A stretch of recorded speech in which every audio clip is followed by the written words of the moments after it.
La Constitution congolaise a 20 ans. 20 ans après son adoption, le texte du 18 février 2006 reste le socle de la République démocratique du Congo. Entre héritage, épreuves et enjeux d'avenir, vous suivrez dans ce journal différents commentaires sur la loi fondamentale. À Kinshasa, l'insécurité refait surface. Enlèvements et braquages reprennent dans la capitale. Le commissariat provincial a présenté 21 présumés membres des bandes armées impliqués dans des kidnappings, des vols, des véhicules et des motos à Kinshasa et à Matadi. Mesdames et messieurs, bonsoir. 18 février 2006, 18 février 2026. La Constitution de la République démocratique du Congo célèbre aujourd'hui ses 21 ans. Jeune dans l'histoire du pays, la loi fondamentale adoptée par référendum sur l'ensemble du territoire national a traversé des secousses politiques et institutionnelles. Malgré des épreuves, elle demeure en vigueur et continue de servir de socle à l'organisation de l'État et à la vie démocratique.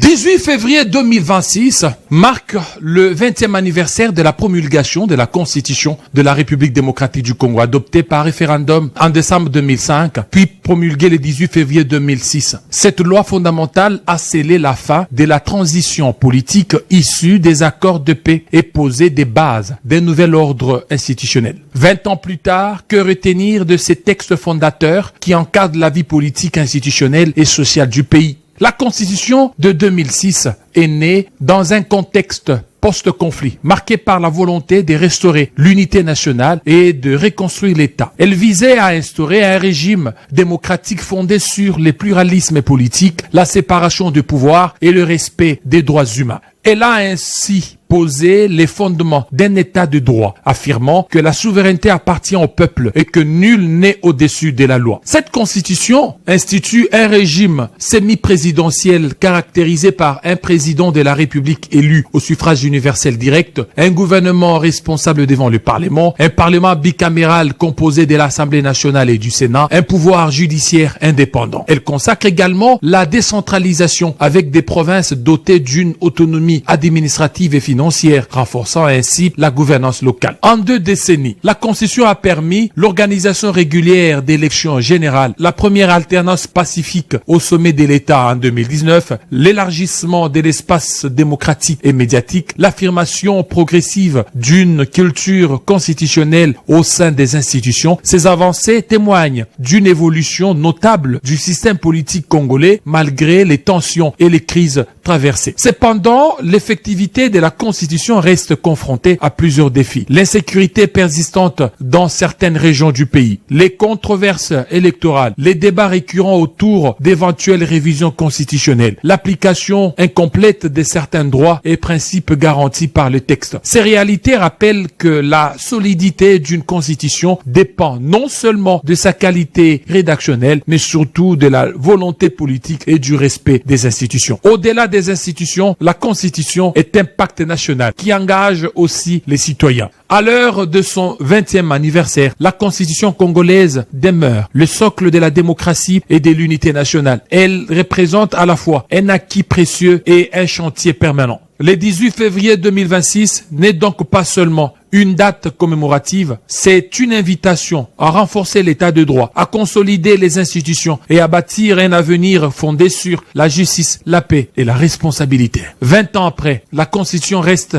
plus qu'un texte, elle est l'expression vivante de la volonté du peuple congolais. Seulement, certains Congolais pensent que la Constitution actuelle a ses limites et qu'il est plus que temps de passer à autre chose. C'est le cas du Front pour la 4e République qui était en conférence ce mercredi à l'occasion de ce 20e anniversaire.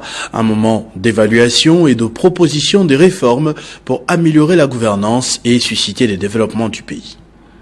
La journée a été placée sous le thème Constitution de la RDC 2006-2026, 20 ans après. La conférence a été l'occasion de discuter des propositions du Front pour la 4e République qui vise à renforcer la participation citoyenne et la responsabilité des dirigeants. Cette initiative s'inscrit dans un contexte de débat national sur la réforme constitutionnelle et la gouvernance en RDC. Au cours de cette journée d'échange, les organisateurs ont estimé que la Constitution actuelle présente des faiblesses, notamment des ambiguïtés dans certaines clauses. Ils proposent une réforme constitutionnelle pour instaurer un système système plus équitable et plus démocratique. Lorsque nous passons de la 3e à la 4e République, la conséquence, c'est le changement. Et donc, c'est le français et nous devons être clairs là-dessus. Donc, il y a des valeurs républicaines que nous devons insérer là-dedans, notamment la suppression des institutions budgétivores qui bousillent beaucoup de fonds du budget national.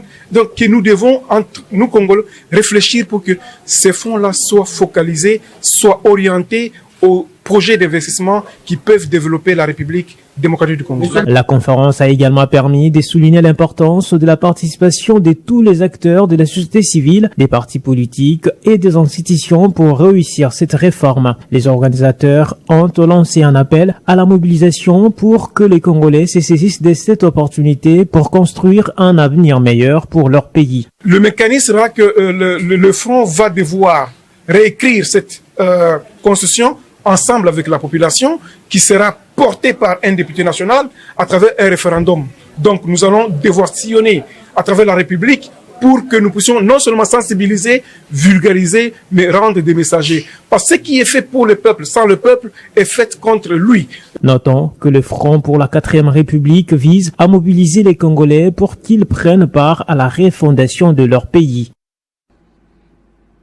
Gouvernance à présent, les ministres du commerce extérieur des 5 pays africains, parmi lesquels le Congolais Julien Paluku, se sont retrouvés autour d'une table ce mercredi à Dubaï.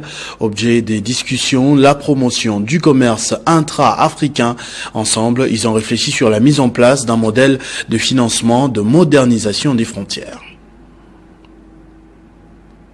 La mise en place d'un modèle de financement de modernisation de frontières de la République démocratique du Congo, la Zambie, le Mozambique, le Zimbabwe et le Botswana, avec la construction des postes frontaliers à arrêt unique, a été au centre d'une réunion technique ce mercredi 18 février 2026 à Dubaï, aux Émirats arabes unis, entre les ministres du commerce extérieur de ces 5 pays africains, les responsables de DP World et le secrétaire général de la zone de libre-échange continentale africaine. Ce projet vise à fluidifier le transit et réduire les délais d'attente des véhicules le long des frontières, facteur qui pèse lourdement sur la compétitivité des marchandises, d'où son exécution va constituer un véritable ouf de soulagement pour les opérateurs économiques. Dans une interview accordée à la presse nationale et internationale, le ministre du Commerce extérieur de la RDC, Julien Paluku Kaongia, a parlé d'un pas important franchi dans le cadre de la promotion du commerce intra-africain. Après la réunion d'Addis Abeba, nous nous retrouvons encore une fois ici à Dubaï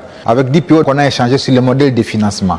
Comment nous allons financer ces infrastructures, comment on va les moderniser, comment on va les digitaliser pour permettre à ce que les délais de passage de nos véhicules, qui étaient de 45 à 55 jours entre la RDC et les ports de Dar es Salaam, ces délais puissent être réduits dans un premier temps à 10 jours, à 5 jours, et peut-être plus tard à très peu de jours, permettre ainsi que le coût de nos marchandises puisse être compétitif sur les marchés internationaux. Et donc nous sommes heureux qu'aujourd'hui c'est un pas important. Nous nous sommes convenus sur 2 semaines pour nos équipes qui travaillent sur le modèle définitif de financement, et au cours de cette année 2026, nous rassurer que les travaux de modernisation de nos postes frontaliers ont commencé. Le secrétaire général de la ZELCAF, Wankene Men, a indiqué de son côté que cette initiative s'inscrit dans le cadre de l'accélération de la mise en œuvre effective de la zone de libre-échange continentale pour ainsi promouvoir le commerce intra-africain.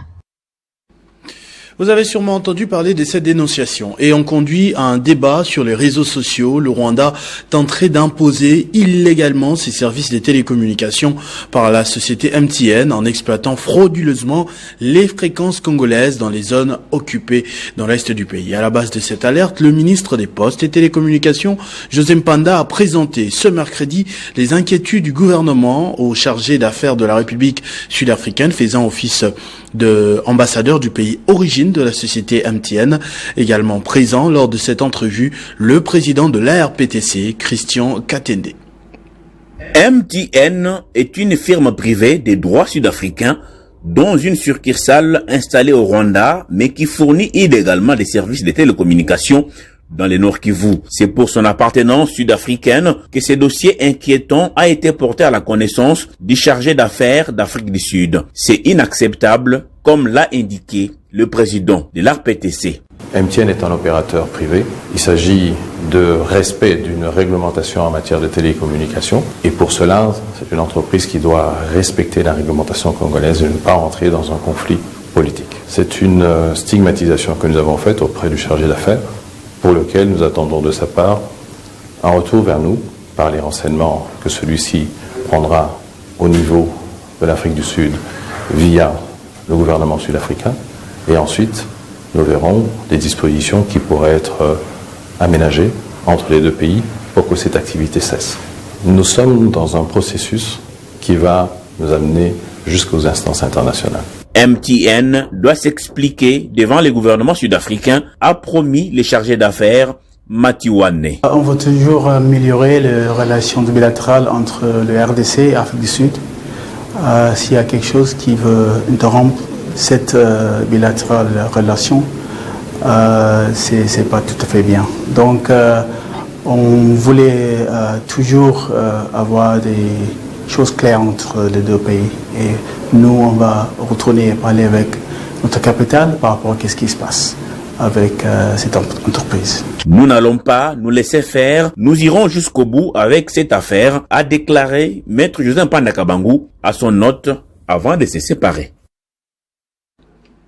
La ministre en charge du portefeuille, elle, a participé à Indaba Mining, toujours en Afrique du Sud. Julie Mbui-Chikou a vanté le leadership de la République démocratique du Congo dans les secteurs et a rassuré les investisseurs sur le climat des affaires sécurisées. C'était également l'occasion de commémorer les 120 ans de la Gécamine.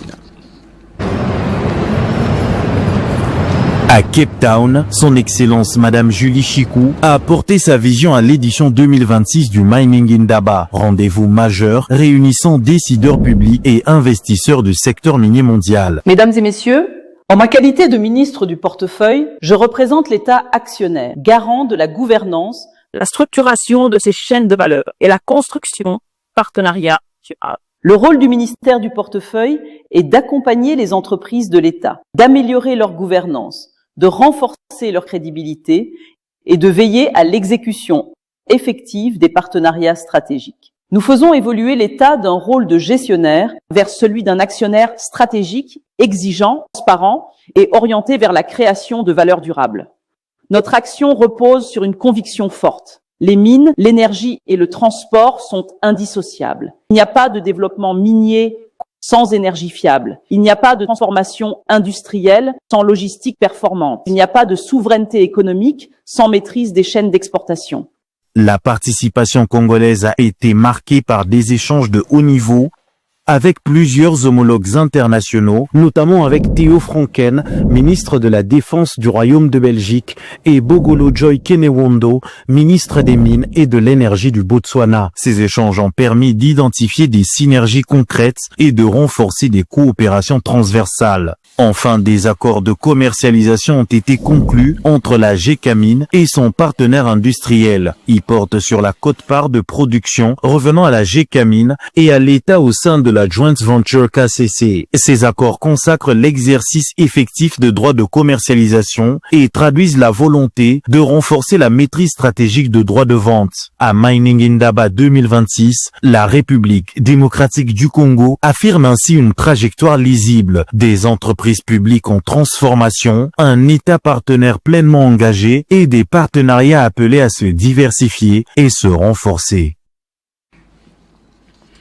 Kinshasa, la capitale de la République démocratique du Congo, vit une situation inédite d'insécurité. Des enlèvements et même des braquages qui avaient vu leur élan stoppé reprennent. Le commissariat provincial de son côté ne décolère pas non plus. 21 personnes identifiées comme membres de différentes bandes armées ont été présentées à la presse ce mardi. Ils auraient braqué, kidnappé, volé des véhicules et ravi des motos à Kinshasa et à Matadi. Le groupe de lutte contre la criminalité et des stupéfiants de la police a réussi à mettre hors d'état de nuire ces personnes sur qui 4 armes AK-47, une arme Uzi, 2 armes calibre 12, un véhicule Toyota IST identifié de la plateforme de transport en commun Yango et 3 téléphones de communication ont été saisis. Parmi ces personnes, il faut noter la présence des récidivistes comme le nommé Dodé Makwala, co-auteur de l'assassinat du journaliste Feu Mapua Mwamba. La première bande, cette bande a excellé dans les visites domiciliaires au cours desquelles sont commis le vol à main armée, le meurtre et le viol. Leur terrain de prédilection se trouve être les quartiers Cité Verte et Camping Pascal, entrée Mokali, Kimbanseke, deuxième bande. Ils ont procédé de perpétrer de l'extorsion de motos et de visites domiciliaires. Troisième bande, chauffeur Yango de son état. Repris de justice ayant excellé dans l'enlèvement de jeunes femmes qui prennent place à bord de sa voiture à titre de passagers. Arrêté pour le forfait analogue, puis libéré après 3 ans de détention. À peine rentré à Kinshasa, ce monsieur, il a repris ses fonctions de chauffeur au sein de la plateforme Yango. Ces arrestations sont à mettre au compte de la vigilance renforcée de la police de Kinshasa au regard de différentes doléances des Kinois qui vivent ces derniers temps. Plusieurs cas d'insécurité et de kidnapping. Notons également l'arrestation de 2 personnes, Exosé Libaya et Gédéon Malanda, qui ont créé des comptes sur les réseaux sociaux au nom du commissaire divisionnaire Israël Kantou Makulu pour extorquer la population kinoise. Situation sécuritaire, cette fois dans l'est du pays. Après le retrait des forces rebelles de la FCM 23 de la ville stratégique d'Uvira, les mesures de sécurité et de surveillance ont été renforcées. Le comité provincial de sécurité, élargi aux maires de la ville, aux cadres de base, chefs d'avenue, des cellules ainsi que les chefs de groupement se sont retrouvés lors d'une réunion convoquée par le gouverneur Jean-Jacques Pouroussi sur place. À Uvira, le gouverneur du Sud Kivu, le professeur Jean-Jacques Pouroussi Sadiki, a réuni à sa résidence officielle les cadres des bases, chefs des quartiers, chefs d'avenue et responsables communautaires.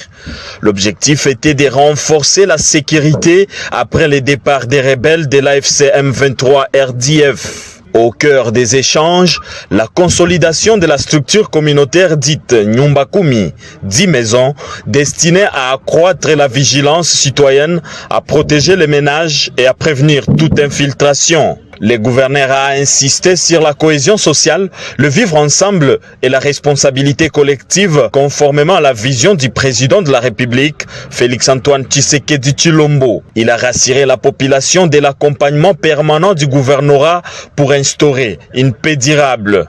Le chef de l'exécutif provincial a également annoncé l'octroi d'une prime non ponctuelle aux cadres des bases afin de leur permettre d'appliquer efficacement les mesures sécuritaires arrêtées. Une décision saluée avec surprise et satisfaction. Une première depuis l'indépendance du pays. Tunashukuru sana wakati gouvernement imerudia, tumeona kabisa kumekuwa mabadiliko makubwa sana. Kwanza jeshi lenyewe liko très discipliné. Dans un esprit de gouvernance de proximité, le professeur Jean-Jacques Pouroussi est allé à la rencontre des habitants, échangeant directement avec eux dans les restaurants, les buvettes et autres maisons commerciales de la ville. Une approche inclusive saluée par une population confiante et satisfaite.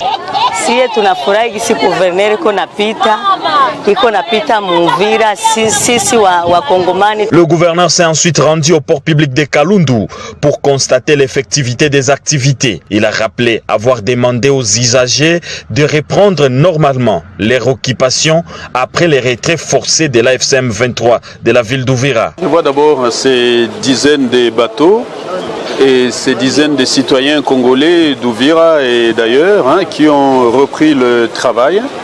Je suis content que l'activité économique a repris sur le port de Kalundu.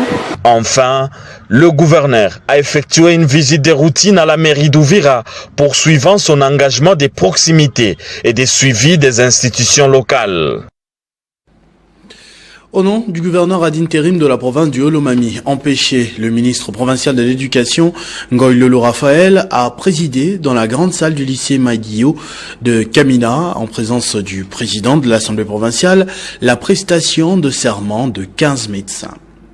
La cérémonie des prestations des serments d'Hippocrate des 15 nouveaux médecins inscrits au tableau de l'ordre national des médecins a eu lieu ce mercredi 18 février 2026. C'est là en présence des autorités provinciales. La grande salle du lycée Maïdio de Kamina a servi de cadre à cette cérémonie. L'honorable Tayari Kiswa Bantoujan, président de l'Assemblée provinciale du Haut-Lomami, le ministre provincial de l'Éducation, représentant des vice-gouverneurs et gouverneurs ad interim du Haut-Lomami, les médecins de la place, les membres des familles, les invités ont pris part. Dans son allocution, le président du conseil provincial de l'ordre des médecins dans le Haut-Lomami a de prime abord félicité les nouveaux médecins.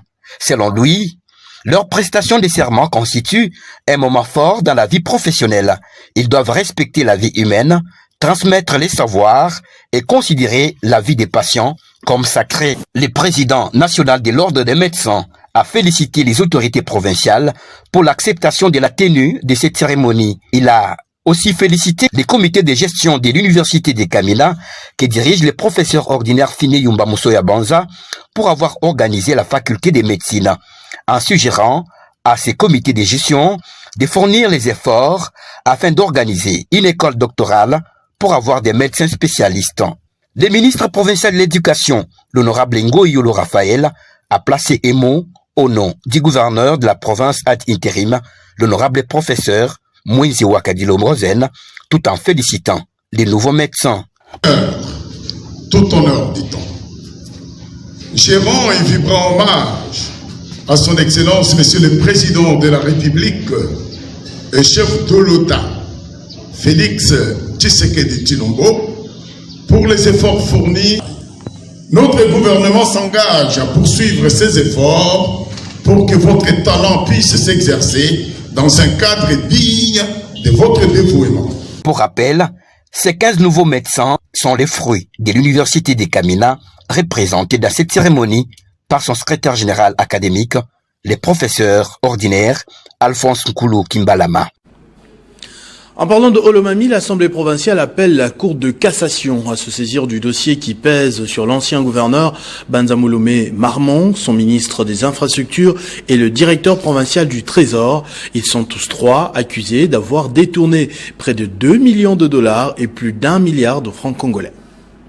Dans le cadre de sa mission constitutionnelle de contrôle parlementaire et fidèle à sa volonté d'assainir la gestion publique au sein de la province du Haut-Lomami, l'Assemblée provinciale a franchi une nouvelle étape dans la lutte contre les antivaleurs et l'incivisme institutionnel. À travers sa commission spéciale d'enquête, l'organe délibérant provincial a officiellement saisi les procureurs généraux près la Cour de cassation, Sylvain Vondé, contre l'ancien gouverneur Banzamouloumé Marmon, le ministre provincial des Infrastructures et Travaux publics Mutombongoy Washimba Venance, ainsi que M. Kassongo Sendefeli, directeur de la direction provinciale du Trésor et de l'ordonnancement. Cette démarche s'inscrit conformément aux dispositions pertinentes de l'article 214 du règlement intérieur de l'Assemblée provinciale du Haut-Lomami. Selon les conclusions de la commission spéciale d'enquête, les intéressés sont poursuivis pour des faits présumés de détournement des deniers publics portant sur un montant de 1,80 milliard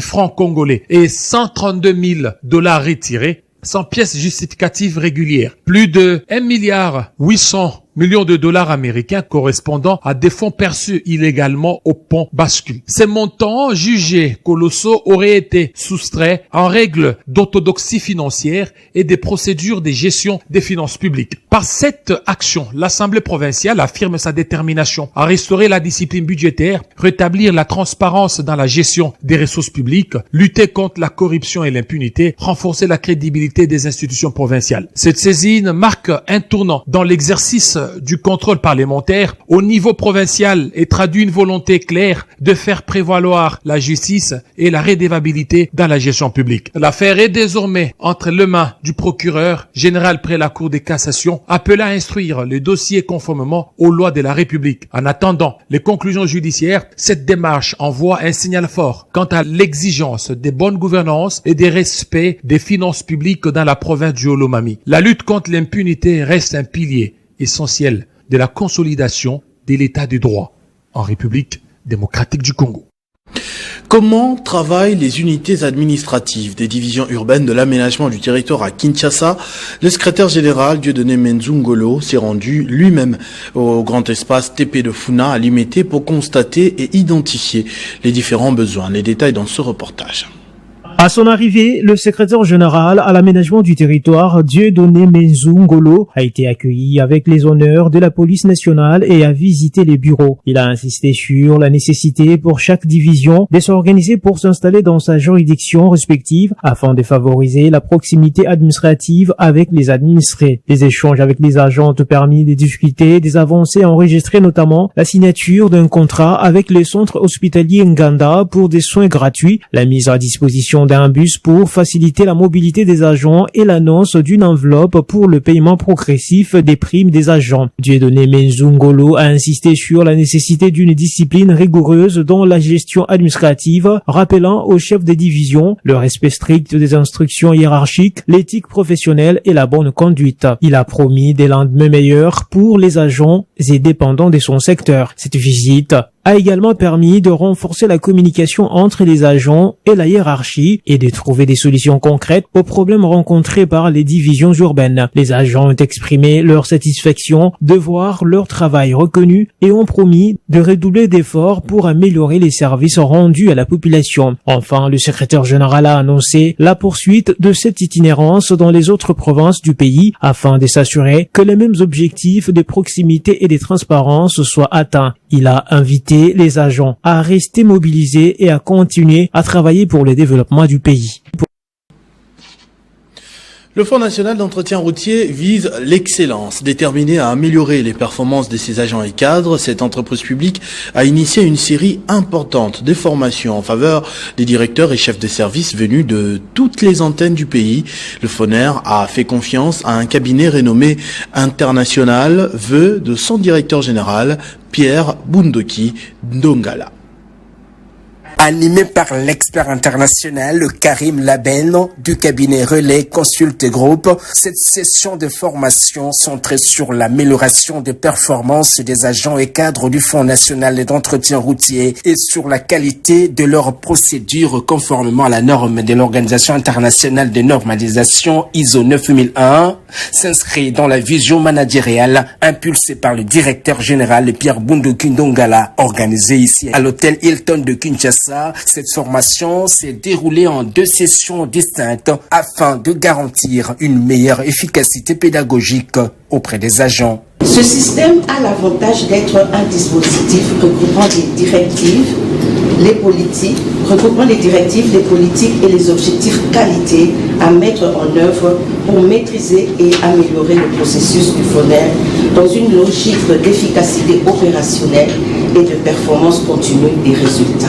Après plusieurs jours d'immersion intensive, les participants reçoivent leur brevet de participation, symbole d'un engagement renouvelé envers la culture de la performance. Sans transition, le relais est pris par les directeurs venus de 4 coins du pays et appelés à harmoniser les pratiques selon le standard ISO. Cette dynamique portée par l'équipe dirigeante vise à étendre progressivement cette culture de qualité à l'ensemble du personnel. Donc nous devons arriver à mettre en place un système de management de qualité qu'on appelle SMQ, qui consiste ou qui prône l'amélioration de la performance, la planification de la gestion des risques au niveau des FONER et enfin la planification de la gestion par le processus. Cela permet effectivement à son établissement de pouvoir aller de l'avant. Après cette formation, il y a une étape qui va suivre qu'on appelle l'étape d'accompagnement, étape d'assistance. Pourquoi? C'est pour mettre en œuvre cette norme. Pour l'initiateur de la démarche, la formation ISO 9001 représente une étape clé d'une vision plus ambitieuse et transformationnelle orientée vers l'excellence. Ce que nous faisons aujourd'hui pour l'ISO 9001 est l'aboutissement d'un long processus. Vous savez que j'ai bénéficié de la confiance du chef de l'État en 2022 en me nommant comme directeur général du FONER. Après son nomination, nous avons mis en place une série de réformes. Nous avons restructuré le FONER direction par direction. Donc nous avons diagnostiqué, apporté des solutions.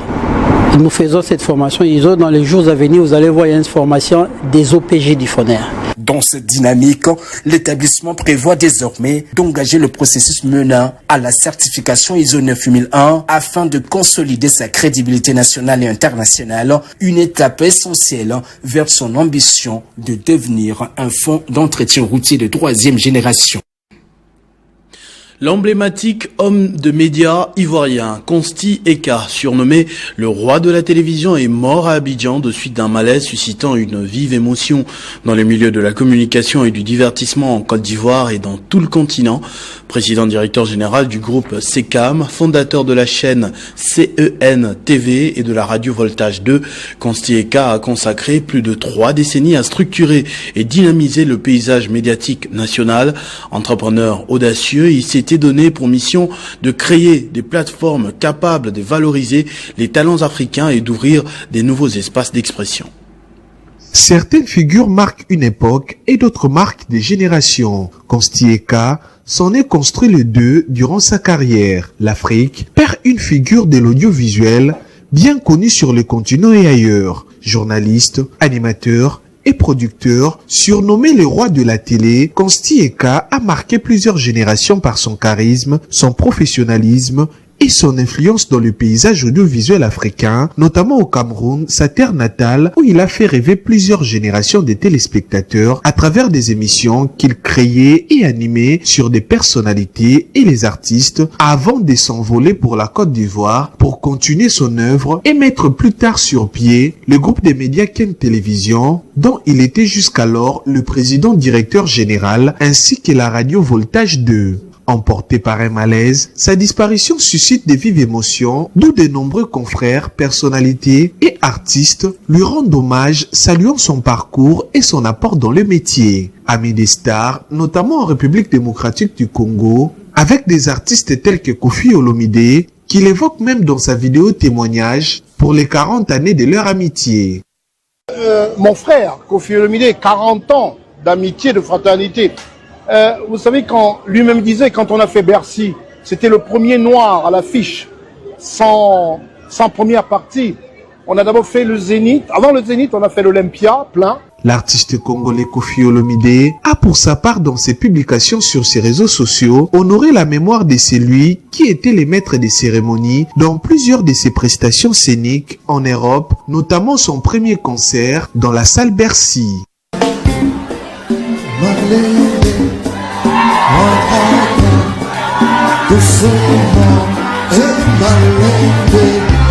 Fally Ipupa également a dans une story sur ses réseaux sociaux rendu hommage à celui qu'il considère comme son grand frère. Consti Eka avait une relation étroite avec plusieurs musiciens congolais. Ce décès à Abidjan, hors du territoire camerounais, rappelle la dimension régionale de son activité. Consti Eka ne se limitait pas à un marché national, il évoluait dans un écosystème médiatique ouest-africain de plus en plus interconnecté. Ce journal est terminé, je vous en rappelle tout de suite les principaux titres. La Constitution de la République démocratique du Congo a 20 ans. 20 ans après son adoption, le texte du 18 février 2006 reste le socle du pays.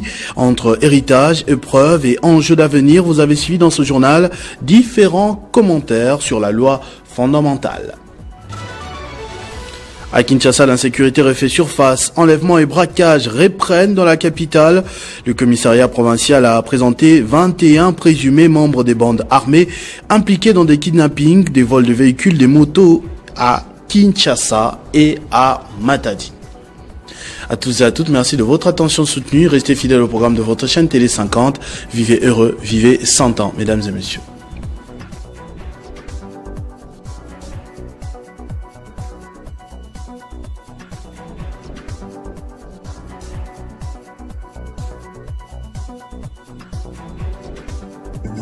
Retrouvez toute l'actualité en continu sur www.tele50.cd.